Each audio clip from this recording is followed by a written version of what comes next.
it was a good win.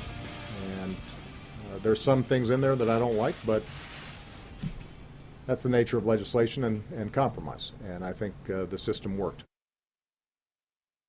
Oh, don't you just love compromise? Oh, the system worked. Thanks, Obama. Thank you. What he's talking about is the new $1.1 trillion, actually, I think it's like $1.8 trillion Omnibus Spending Bill to keep the government running. So, Merry Christmas, everybody. Woohoo, Santa Claus is here. He's giving out tax breaks to oil companies and tax breaks to green energy companies and more funding for preschool and some tax breaks over here, some spending over here, some green energy, global warming spending over here, some benefits for illegal immigrants over there. Merry presents for everybody. Ho, ho, ho, Merry Christmas. And it's all thanks to our wonderful Congress, which is supposed to be conservative, which is supposed to be Republican, and they decided this is beautiful. It's beautiful because it's compromise. Compromise. And the system worked, I hear. The system worked. And Speaker of the House, Paul Ryan, had something to say about this. Mike, if you could play Paul Ryan cut for me, he was celebrating this as well. In divided government, you don't get everything you want. Yes, Republicans didn't get all that we wanted. Democrats didn't get all that we wanted. This is a bipartisan compromise. It's a bicameral compromise. And I understand that some people don't like some of the aspects of this, but that is the compromise that we have. And I do believe that we will have bipartisan votes on both of these bills. Next year, when we have a fresh start, we're doing things differently. Oh, I'm sure. Because I don't think this is the way that we should be governed. But we are where we are, and we have a bipartisan compromise where, by the way, I think we've got some good wins. And look, Democrats won some things too. That's the nature of bipartisan compromises. Yes, the Democrats won some things. The Republicans apparently won some things. But don't worry, the American people lose. You know what, Mike? By the way, you are listening to Beyond Reason Radio. I'm your host, Michael Yaffee. We do this show every Monday and Friday at 8 p.m. at BeyondReasonRadio.com and streaming live on the Beyond Reason Radio app, which you can download at the Apple App Store or the Google Play Store. On Fridays, the past 3 Fridays, we've done it also on News Radio 102.5 WFLA, which many of you are listening to right now. So we are also on WFLA tonight. If you miss any of the show, you can check out the podcast on iHeartRadio. Just search Beyond Reason Radio. So, Mike, I think the Republican Party, the GOP establishment, has pretty much elected Donald Trump. You don't say. Yes. Yep. I think it's done. The GOP establishment, the Republican Party, who hates Donald Trump, who's trying to do all this work to make him not electable, has pretty much, by passing this bill, by increasing spending, by giving all these special favors to all these companies, to all these groups, to all these organizations, to teachers' unions, blah, blah, blah, blah, blah, by doing all this, they've pretty much elected Donald Trump as our next president.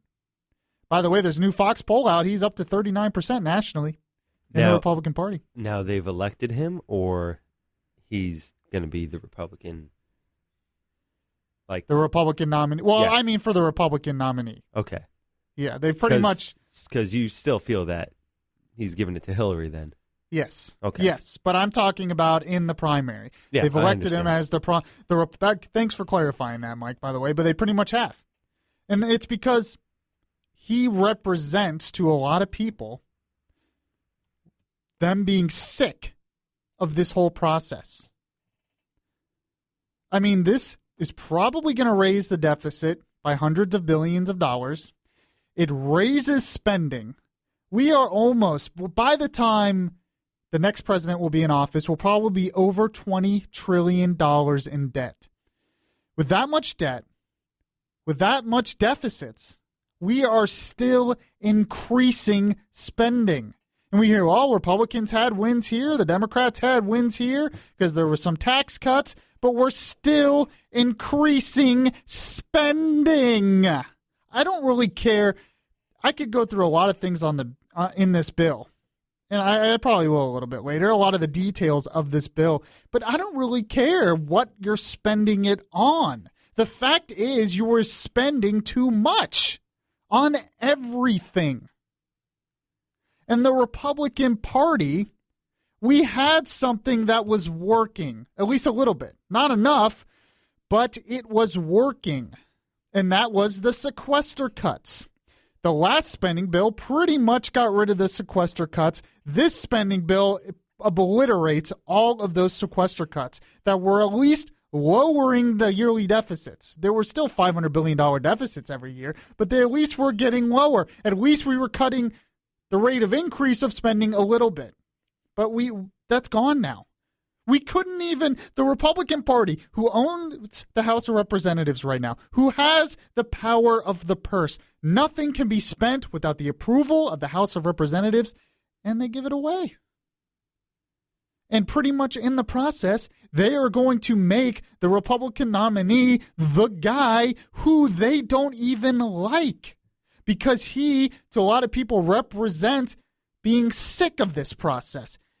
He campaigns on the fact of do-nothing Congress when he says, I can get stuff done. He campaigns that he is not in the bed of any lobbyists or special interests because he's funding his own campaign. This omnibus bill is full of goodies for a whole bunch of special interests. Not only for green energy, but for oil. Not only for illegal immigrants and that whole Hispanic vote. You wouldn't believe what this does for illegal immigrants. It keeps sanctuary cities and funds them. It funds resettlement programs for more refugees from countries that don't necessarily like us. It helps resettle a lot of illegal immigrants who are coming into this country illegally. In fact, the only good thing that was in this bill, really, two good things. It gets rid of the export ban on oil. So now we can actually export oil we are creating. Well, not creating, but, creating, getting out of the ground, whatever. We can actually export it to other countries, which to me is a good thing, because instead of having the world dependent on the Middle East for oil, maybe we should make it dependent on us. Well, let's make the world dependent on our oil. Let's produce so much oil that not only are we practically energy independent, although I hate that term because there's always world trade and markets, but at least not dependent on the Middle East for oil. We can make the whole world not dependent on the Middle East for oil. That sounds good to me. So that was one good thing. The other good thing is it still gets rid of the medical excise tax from Obamacare. Medical device tax, I mean. So if you wanted to have a very new medical device that could help give patients a lot of treatment, the Obamacare had taxes on that. That's going to spur innovation? More taxes on the very things that will help you. So those are only good things. But it includes tax credits for oil companies. It has all these new green energy projects. It doesn't get rid of any of the sanctuary cities. And it really doesn't get rid of the rest of Obamacare. It has more funding for I think it's the Head Start program, so you can send your kids to preschool for free because K through 12 isn't enough. Now it has to be preschool through 12th grade is run by the government. And we don't have the money. We don't have the money. I don't understand what's so difficult about this whole thing. That in a time when we are almost $20 trillion in debt, that our government is still not only spending what it was, but raising the amount of spending and getting rid of the cuts that were at least getting rid of the deficit. And then I played Obama and I played Paul Ryan, both of them who think this is a win because it's bipartisan. I just love when Congress gets together and takes away more of our liberty.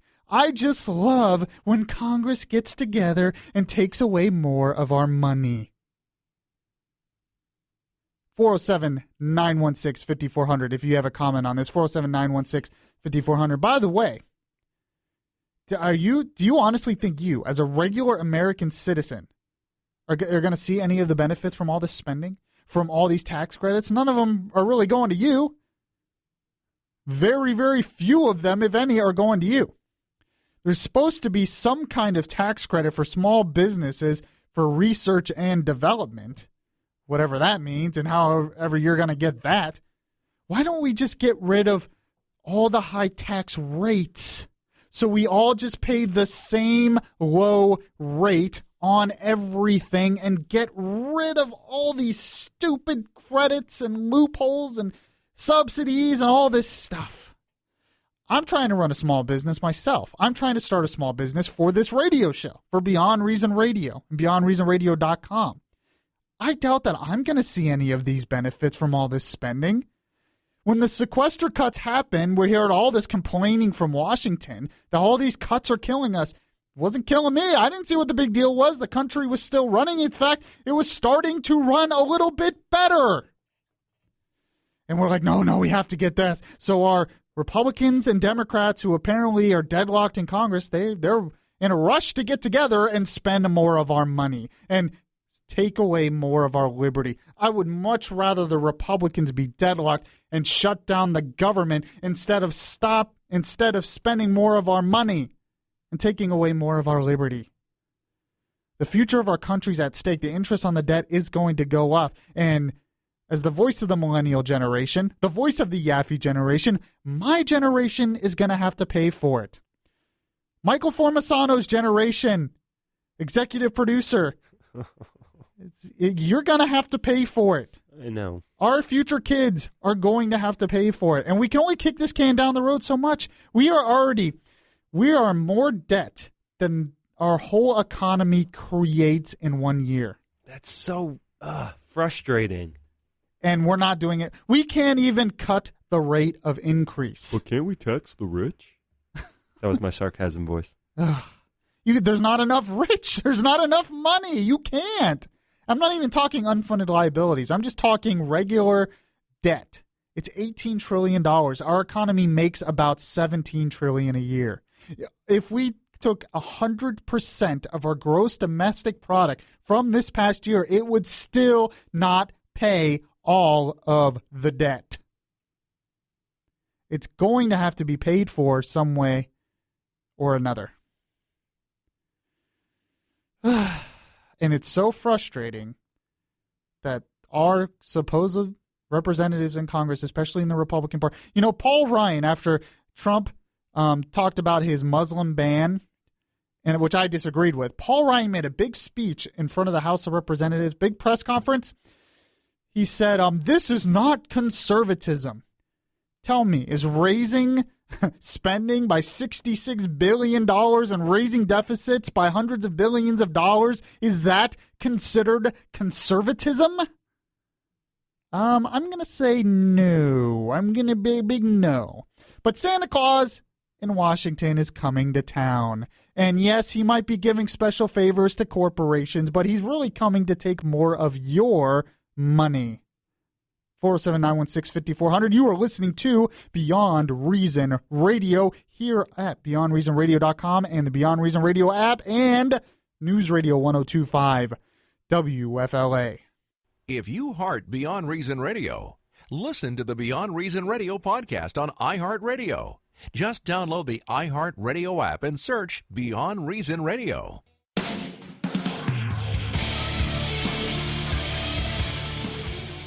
You want to listen to Beyond Reason Radio live on your smartphone? Download the Beyond Reason Radio app now. Available in the Google Play or Apple app stores. Yes, I am Michael Yaffee, your voice of reason in a world that is beyond reason. Make sure to check if you miss any of the show, any of my past shows, check out the podcast at iHeartRadio.com or the Beyond Reason Radio app. I am joined by executive producer Michael Formasano, and we've been talking about how the GOP, the Republican Party, has pretty much elected by signing off on this spending bill, which I should give you more details on this spending bill as we go along, by signing off on this spending bill, which increases the debt, increases the deficit, continues spending for a bunch of things that the government should not be involved in, gets rid of the sequester cuts, how they've pretty much elected Donald Trump as the Republican nominee, I think, and sealed doom for their own party because he'll lose the general election. Because people associate Trump with someone who is not involved in this game. And whatever the truth is on Trump, and I've laid that out on this show many times, my problems with him, the most being that I don't think he's a conservative either. The fact is he appeals to people because he is outside of this whole process. Trump was on Hannity this week, and we're going to play a few cuts here. He was on Hannity talking about this spending bill. And he brings up exactly why he's gaining in the polls. People are appealed to him, and the Republican Party is basically they are electing the guy as a nominee who they hate, but they keep doing things that are going to help him. It's amazing. They're suicidal. In some ways, I want them to be suicidal because the establishment needs to be gotten rid of. The Republican Party needs to be brought back to conservatism. I just wonder if Trump's really going to be that guy. But Trump talked about this spending bill, and this is what he had to say.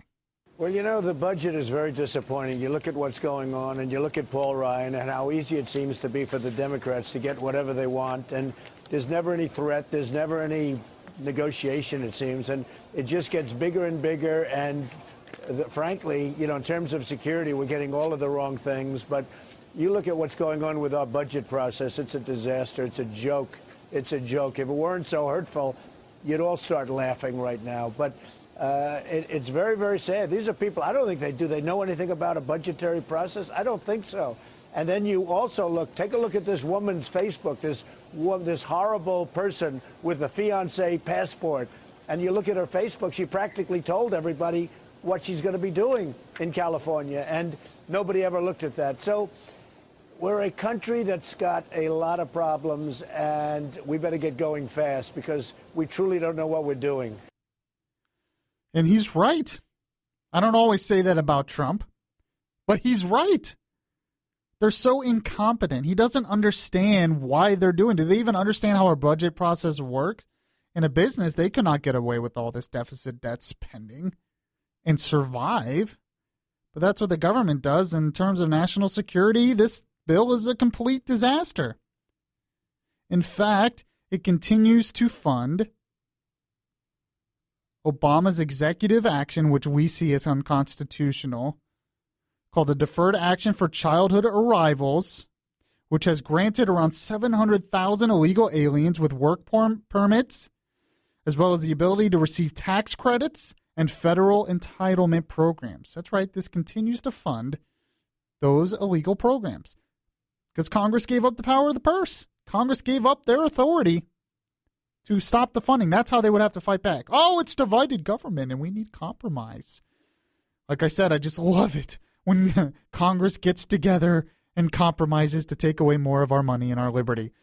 Now, Trump was asked then what he would do. If you're President Trump, he's asked, what would you do in terms of a budget like this or stopping a budget like this? This is what he had to say.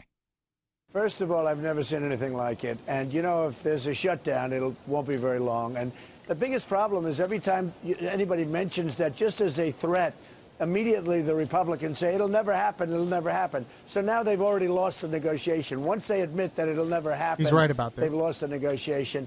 But I'd like to ask you, does Paul Ryan know these things? I mean, does somebody know what's being approved in this budget? When you talk about sanctuary cities will continue, I mean, to me, that's a no-brainer, what's going on. You look at Kate, and you look at Jameel, and you look at some of these incredible people that are just being killed like nothing. And it's sanctuary city haven. Do these people know that this is all being funded? Now, I just have to laugh every time I hear this because he didn't answer the question.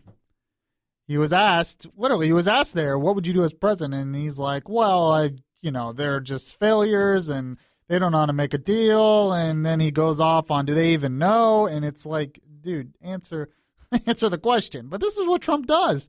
But it doesn't matter. It's not about who Trump really is. It's not about what he really says or stands for. It's the idea of him, as I've said before, what he represents. He represents the guy who will not be a part of this game. And he maybe will be, and the GOP is going to elect him, and we really have no idea what he's going to do when he gets there. I think what people assume about Trump, and there's a meme going around Facebook, okay? It's got Trump picture, and below his picture, you're not thinking of the one I'm thinking of. I'm talking about a different one, Mike. Mike and I are thinking about one. Apparently he was in Home Alone 2. There's a meme of him I showing. totally forgot he was in that movie. Yeah, of Home Alone 2. That's on Facebook as well. Go on Facebook or Google that. You'll find out what we're talking about. Just put Donald Trump on Home Alone 2. But the one I saw today that my mom actually showed me was Trump at the top, and he's looking at Congress at the bottom of the picture, and he says, "You're all fired." From his show. You're fired. He was saying it to Congress. You're all fired. Now, I think people assume that's what Trump's going to do, I guess, is he's going to get up there and stop this corruption and say, you're all fired. Now, I mean, does anybody realize that he can't do that?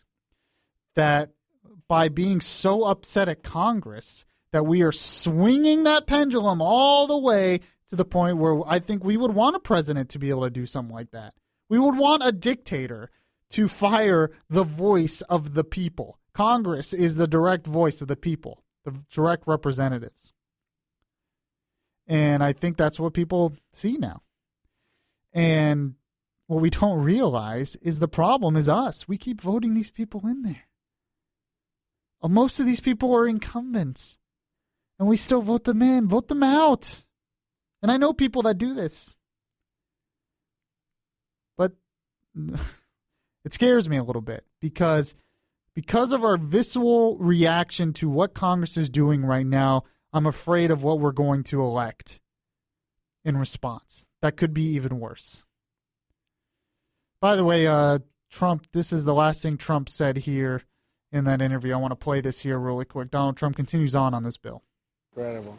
Yeah, it's incredible. The whole thing's incredible. The whole process is frankly incredible. And the pressure is on the president. Nobody's going to know about Ryan, and they're not going to know about McConnell. The whole thing, in 50 years from now, when they talk about it, they're talking about Obama. They're not talking about anybody else. I don't know why they aren't tougher, why they aren't sharper. I don't know what's going on. And the Republicans, we elect them. I'm actually more disappointed with the Republicans. You know where the Democrats are coming from, right? But the Republicans, they go down there, and they're all full of vim and vigor, and after being there for 2 weeks, they lose everything. I don't get it. They never win in Washington. He's exactly right on that. For one, the Republicans are scared. They always play scared. They always play on the defensive because they think they're going to be blamed, but Trump's right. The president's the one who usually gets blamed for this stuff, so why doesn't Congress stand up for it? Why do we keep losing in Washington? Trump is actually right on that. But, of course, he never answers the question what he would do. I don't think he really knows. But that's where we are. And as I'm going to get to here in a minute, we had a debate with the GOP had a debate for the presidential election for the Republican nominee earlier this week on Tuesday. And we're going to get to some of what I thought was important in that debate that maybe can address all these things that I've been talking about. All these things that are beyond reason. You are listening to Beyond Reason here on BeyondReasonRadio.com, the Beyond Reason Radio app, and News Radio 102.5 WFLA. You can catch the latest Beyond Reason podcast on SoundCloud today.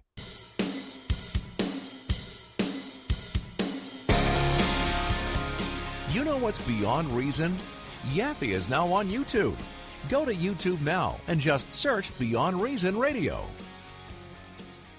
Welcome back to the show, everyone. This is Michael Yaffee, your voice of reason, voice of truth in a world that is beyond reason.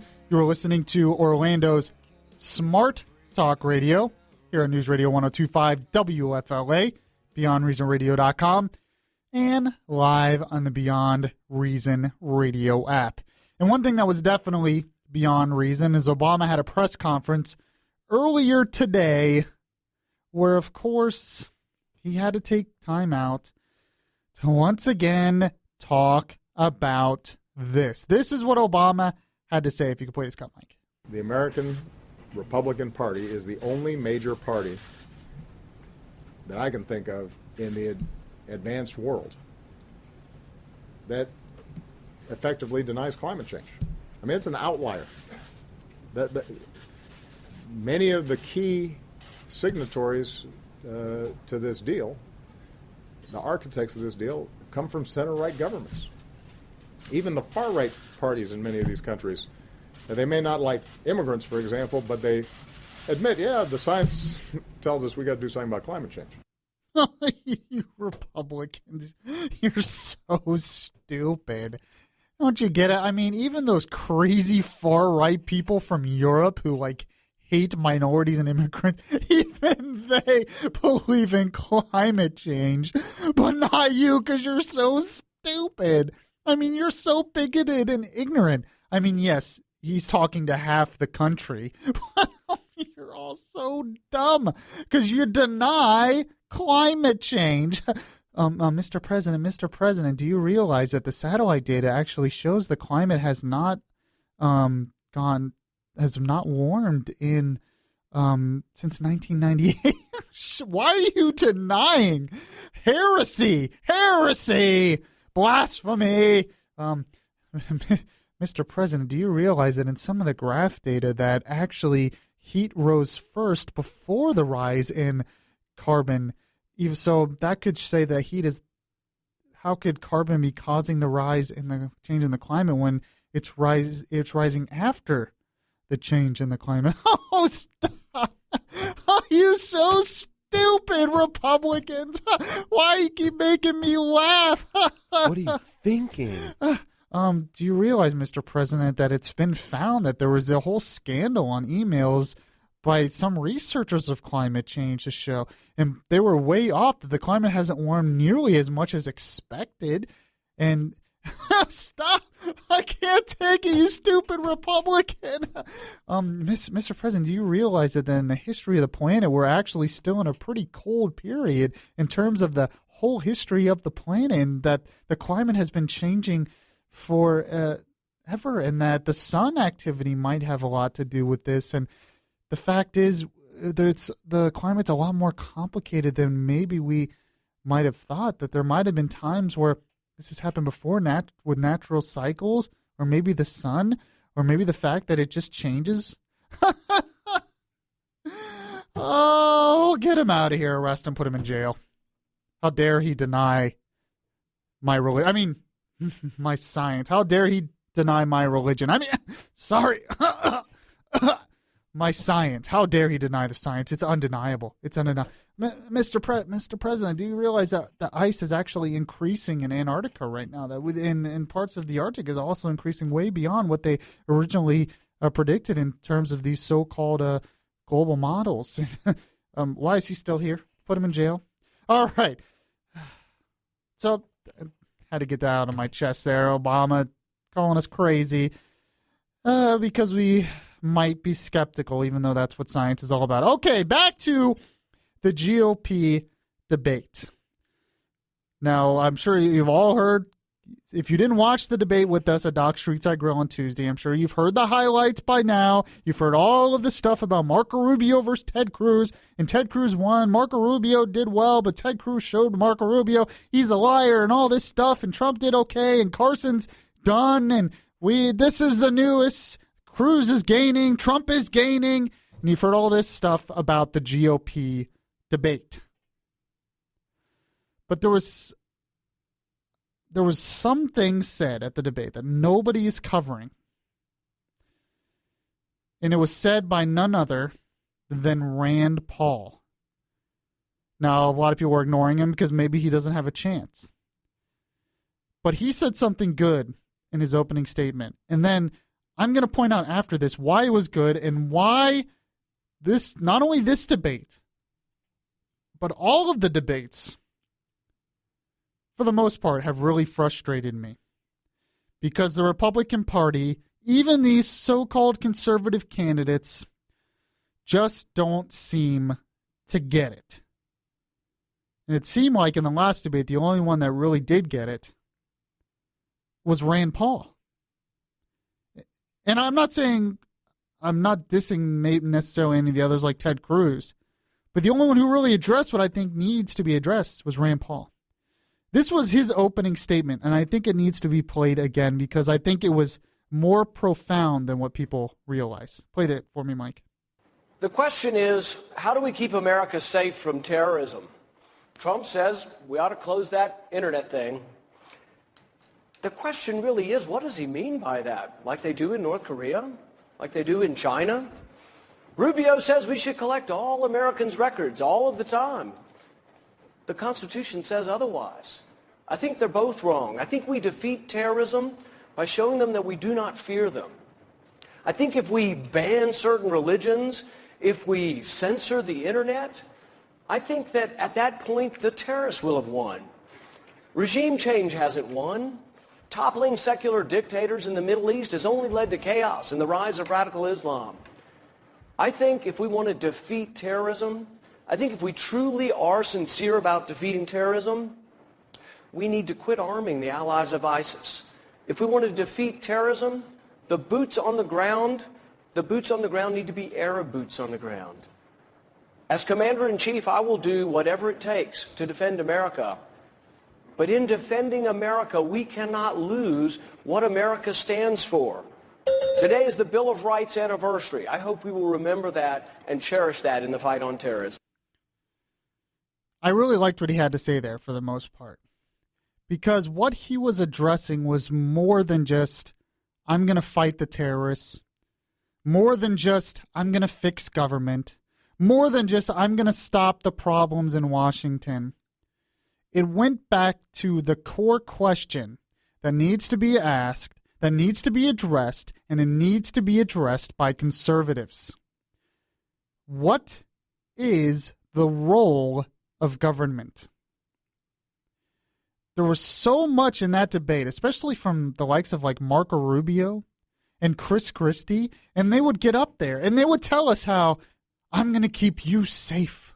We have to do things to keep us safe and talk about these personal stories of personal tragedies and things they saw on 9/11.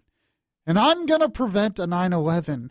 And that's why we need to collect all your data, all your metadata. How much are we willing to sacrifice? How much of our liberty are we willing to give away?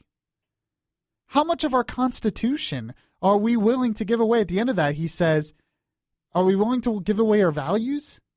And then he says, look up the Bill of Rights. The Constitution says different.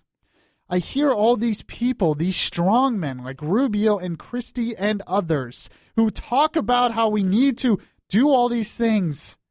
Monitor. You know, he talked about Trump wanting to censor parts of the internet. That's true. Now, he sort of backed up on that a little bit, but he still basically wants that. Now, he doesn't want to ban the whole internet, but where does that end? Where does it end when the president and the government can decide what goes on the internet and what can't? And it worries me.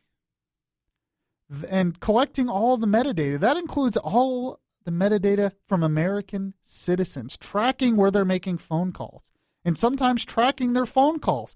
And Marco Rubio said, oh, we could have another terrorist attack. And if we weren't able to use this data to stop it, we're going to be in trouble. And it's like, don't you realize that's the same argument that the left uses about guns? Another part of our constitutional rights, having a gun. We say, the left says we need to ban guns because if somebody else uses a gun and kills more people, we could have stopped it. And you ask the question, but what about my rights? What about my right to carry a gun? What about my right to not be searched, my phone records or whatever, by the government without probable cause, without a warrant? Marco Rubio acted like the government having to get a warrant to search your phone records is such an inconvenience. It takes too long. Could you imagine the precedent that sets? You know, you watch Law and Order and you watch these cop shows, and sometimes the cops are like, man, I wish I didn't have to get a warrant. I wish I could just search them without it. Marco Rubio is basically saying the same thing about your phone records. I wish I didn't have to get this pesky warrant that protects the rights of the American citizen from overburdened government.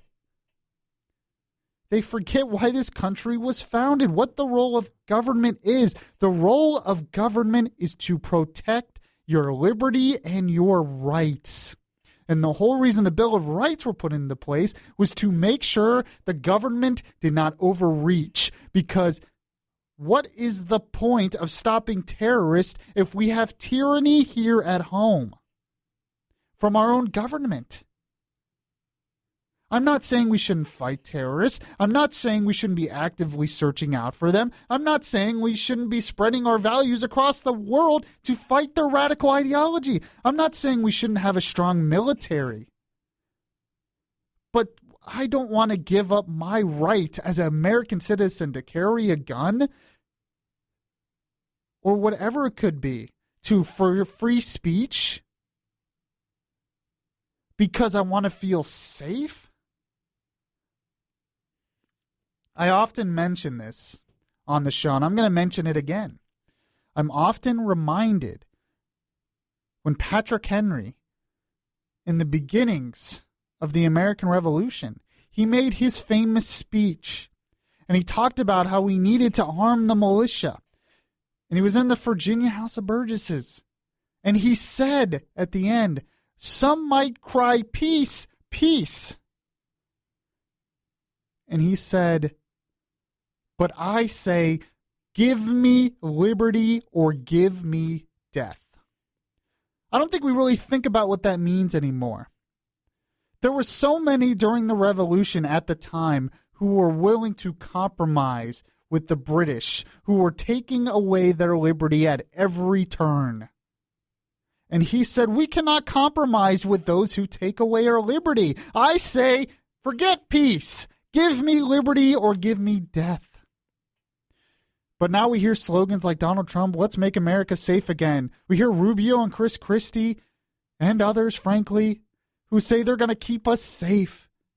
And I say, and they cry safety, safety. And I say, give me liberty or give me death. We have to think about what we are giving up for safety. The government could theoretically, why don't we just give them to track all of our phone calls, not only for metadata, but they just can listen in on anything. In fact, why don't we put a camera in every house that goes straight to the NSA and they can watch what we're doing at all times in our houses, make sure we're not doing any terrorist activities. And why don't we put government tracking IDs on our watches, on our smartphones, so they can know where we're going at all times to make sure we're safe. Why don't we just do that? What's the point? We have to. That's our government's job, right, to keep us safe. Who cares about liberty? Who cares about the Constitution? Who cares about due process? I mean, you want to talk about due process? We have to talk about why in the world people are protesting in Baltimore today. Because one of the cops who is accused of killing Freddie Gray was a hung jury, so they have to do a mistrial and do another trial. People are protesting. What are you protesting? Even the family of Freddie Gray said, look, he got a trial. Are you saying you don't even want a trial? No, they don't want a trial. They don't want due process. They want this guy to be put out in the street and thrown into the guillotine. Is that where we are? Give me liberty or give me death. You are listening to Beyond Reason Radio, beyondreasonradio.com, and News Radio 102.5 WFLA. It would be beyond reason not to listen to Yaffee on your TuneIn Radio app. Download the app today and search Beyond Reason Radio.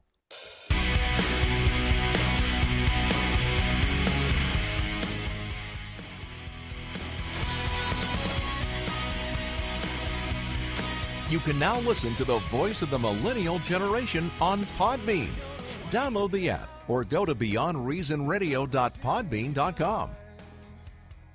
Welcome back to the show, everybody. You're listening to Beyond Reason Radio here at BeyondReasonRadio.com and News Radio 102.5 WFLA. I'm your host, Michael Yaffee. By the way, I'm going to be hosting Good Morning Orlando on News Radio 102.5 WFLA starting Christmas Eve all the way through New Year's Eve. So if you want to hear a voice of reason in the morning, those of you who still have to work during the Christmas holiday, well, then I'm your man. I'll be your man that week. So, and I'll try to help. You will. You will be there some days. You better be. No, I'll be there. Good. At some point. I mean, the fans would go crazy. I know, right? If you weren't there. If you guys call the morning show, you just might get to talk to me. I know. Don't get too excited. It's cool. They're all crying right now because they're so happy, overjoyed.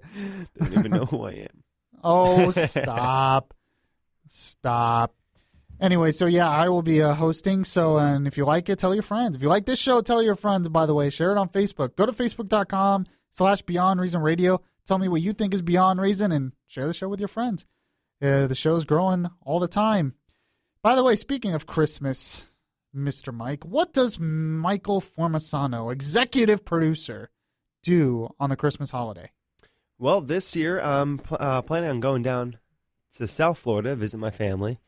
So I'll be doing that, having a lot of fun, hopefully getting some cool gifts and hopefully giving some cool gifts if I can just go Christmas shopping. Oh, my gosh. Yeah, I have not gone Christmas shopping either. That's probably what I'm going to be doing tomorrow. I don't think I've ever put it off this. No, I take that back. I've definitely put it off this long. I've put it off before, but this is definitely pretty late. I usually try to get it done earlier, but it's like for some reason it costs money. Yeah, right. To buy Christmas gifts. Isn't that weird? Like what in the world? I have to go and pay for it? I don't even know how to make money.